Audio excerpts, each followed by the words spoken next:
9월 27일 월요일 가정예배 하나님 앞에 올려드리겠습니다. 다 함께 사도신경으로 우리의 신앙을 고백하겠습니다. 나는 전능하신 아버지 하나님, 천지의 창조주를 믿습니다. 나는 그의 유일하신 아들 우리 주 예수 그리스도를 믿습니다. 그는 성령으로 잉태되어 동정녀 마리아에게서 나시고 본디오 빌라도에게 고난을 받아 십자가에 못 박혀 죽으시고 장사된 지 사흘 만에 죽은 자 가운데서 다시 살아나셨으며 하늘에 오르시어 전능하신 아버지 하나님 우편에 앉아 계시다가 거기로부터 살아있는 자와 죽은 자를 심판하러 오십니다. 나는 성령을 믿으며 거룩한 공교회와 성도의 교제와 죄를 용서받는 것과 몸의 부활과 영생을 믿습니다. 아멘.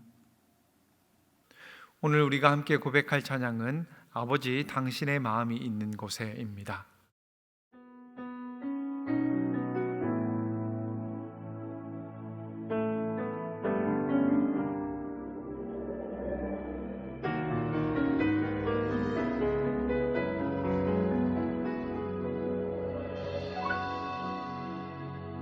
아버지 당신의 마음이 있는 곳에 나의 마음이 있기를 원해요. 아버지 당신의 눈물이 고인 곳에 나의 눈물이 고이길 원해요. 아버지 당신이 바라보는 영혼에게 나의 두 눈이 향하길 원해요. 아버지 당신이 울고 있는 어두운 땅에 나의 두 발이 향하길 원해요. 나의 마음이 아버지의 마음 알아. 내 모든 뜻 아버지의 뜻이 될 수 있기를 나의 온몸이 아버지의 마음 알아. 내 모든 삶 당신의 삶 되기를.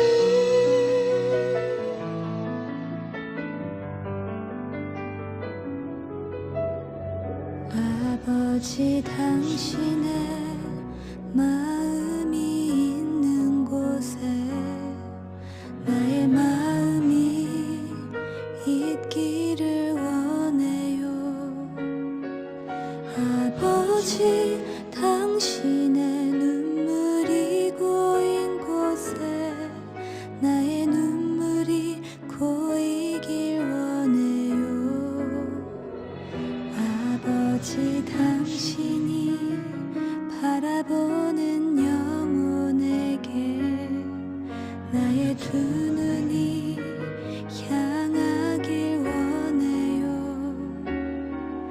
아버지 당신이 울고 있는 어두운 땅에 나의 두 발이 향하길 원해요.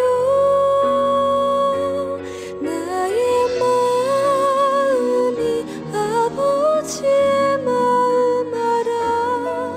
내 모든 뜻 아버지의 뜻이 될 수 있기를 나의 온몸이 아버지의 마음 알아. 내 모든 삶 당신의 삶 되기를. 나의 마음이 아버지의 마음 알아. 내 모든 뜻 아버지의 뜻이 될 수 있기를 나의 온몸이 아버지의 마음 알아. 내 모든 삶 당신의 삶 되기를. 내 모든 삶 당신의 삶 되기를.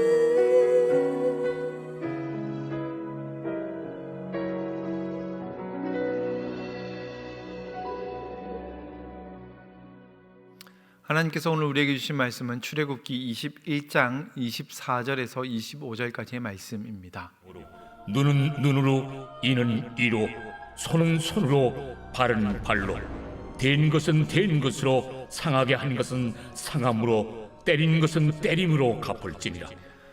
여러분, 성경을 읽어 나가다 보면 참 우리 마음에 불편하게 다가오는 말씀들이 있습니다. 참 때로는 너무 잔인하기도 하고 너무 우리 오늘날 우리가 살아가고 있는 이 시대의 어떤 윤리 도덕적인 감수성과 너무 맞지 않다라고 느껴지는 그런 말씀들이 때로는 있을 수가 있습니다. 이런 말씀들을 우리가 어떻게 받아들여야 될까? 종교개혁자 가운데 칼빈이라고 하는 분이 있습니다. 이분이 종교개혁으로 참 유명하지만 칼빈이 했던 중요한 어떤 주장 가운데 하나가 어떤 것이 있냐면 하나님의 눈높이 교육이라고 하는 것이 있습니다. 우리가 일반 교육에서 눈높이 교육 이런 이야기 참 많이 하지만 오래전에 종교개혁자 칼빈도 그런 이야기를 했습니다.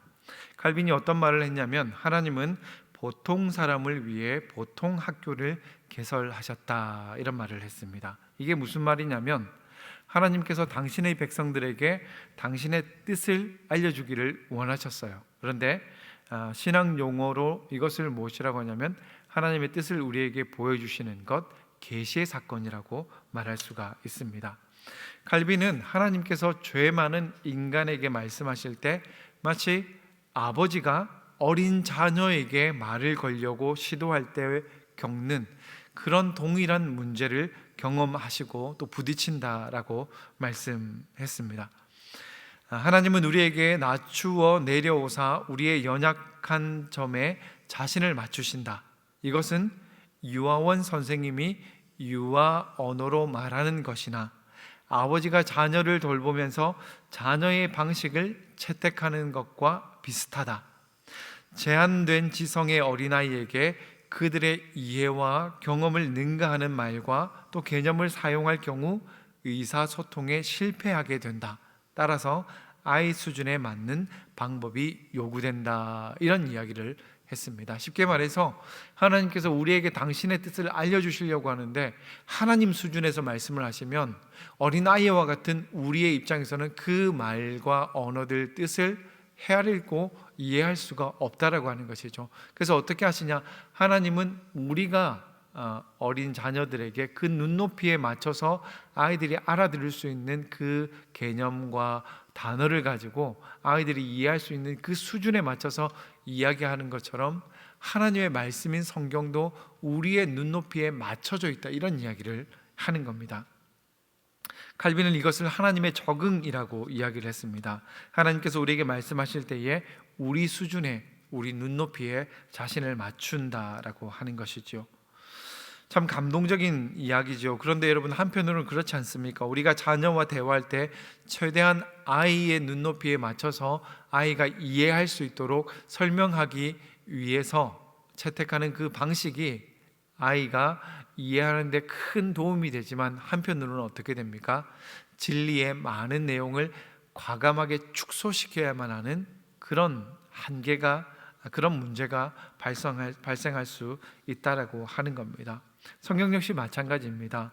그래서 여러분, 성경을 읽다 보면 때로는 우리 시대의 어떤 정서와 윤리와 전혀 맞지 않는 것처럼 보이는 그런 말씀들이 있을 수 있는 것이죠.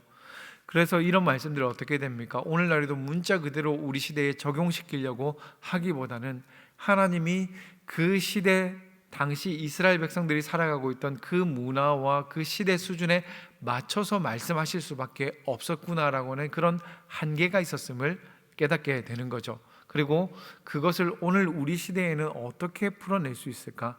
구약 시대에 하나님의 어떤 당신의 백성들에 맞춘 그 눈높이의 말씀이 신약 시대에 와서 예수 그리스도를 통해서 드러나게 된 하나님의 놀라운 그 은혜 가운데서 어떻게 다시 재해석되고 재조명될 것인지를 우리가 고민해 볼 수 있다라고 하는 겁니다. 그래 여러분, 우리가 마치 이게 성인이 되고 나서 어린 시절에 우리 부모님이나 선생님들로부터 들었던 그 가르침, 그것들 다시 생각할 때가 있지 않습니까? 그 당시에는 그 말이 무슨 말인지 이해가 되지 않았고, 그 말씀들이 때로는 우리 마음에 불편하게, 또 우리의 마음에 어렵게 다가올 때가 있었는데, 나중에 돌아서 부모님이 어떠한 분이신지 그분의 마음과 그분의 뜻을 더 많이 헤아리고 났더니 그 말씀들이 사실은 나를 사랑해서 주신 말씀이었구나라고 하는 것을 깨달을 때가 있지 않습니까? 그리고 그 당시에 들었던 그 말씀의 이상의 것을 살아내려고 하는 것처럼, 오늘 우리 시대에 우리가 하나님의 말씀을 대할 때도 그런 자세로 한번 하나님의 말씀을 대해보면 어떨까 싶습니다. 그래서 때로는 어떤 하나님의 말씀이 불편하게 또 어렵게 다가올 때에 그 가운데 하나님이 우리에게 정말 하시고자 했던 그 말씀, 그 마음은 무엇일까?